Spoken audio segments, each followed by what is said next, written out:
Magandang umaga po sa inyong lahat, mga minamahal na kaibigan. Muli po ay nais ko lang pong i-share po sa inyo ang salita ng Panginoon.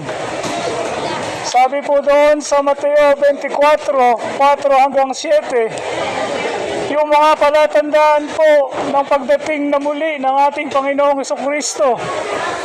Mga minamahal na kaibigan, mga taga-Plaridel, napakahalaga po na nakahanda po tayo. Yung mga signs po, kamukha po ng mga digmaan, kamukha po ng lindol. Ito po ay palatandaan na malapit na pong bumalik ang ating Panginoong Jesucristo. Ang mga mahalaga po mga kaibigan, nakahanda po tayo na sumalubong sa ating Panginoong Jesus sa kanyang muling pagbabalik. Ano po? Naririnig po natin ang mga lindol, giyera. Ito po ay palatandaan na nalalapit na ang pagdating ng ating Panginoong Jesus. Mahalaga po, nakahanda po tayo mga minamahal na kaibigan upang salubungin po ang Panginoon. Ano po, mahal na mahal po tayo ng ating Panginoong Jesus. Unais po nating maging handa, tatlong bagay po ang ating gagawin. Mahalaga po ito sa inyo at sa inyong pamilya. Una, pagsisisihan po natin ang ating mga kasalanan. Lahat po tayo makasalanan sa harapan ng Panginoon. Pangalawa, maniniwala po tayo kay Jesus. Binayaran po niya ang ating mga kasalanan doon sa krus ng Kalbaryo. Itinigis po niya ang kanyang dugo.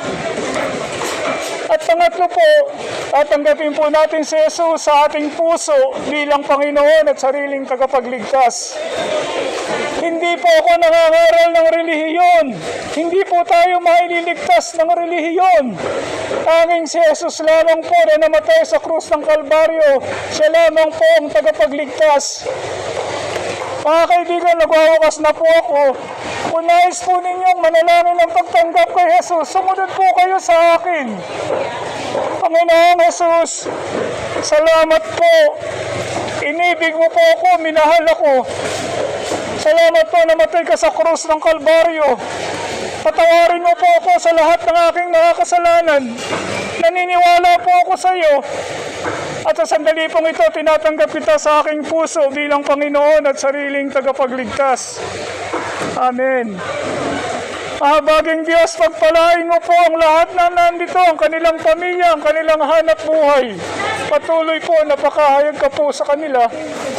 Sa pangalan po na nagmahal sa amin, nag-alay ng kanyang buhay sa krus ng Kalbaryo, nagpakasakit ang aming Panginoong Jesus. Amen. Salamat po, mahal ko po kayong lahat, mga minamahal na kaibigan.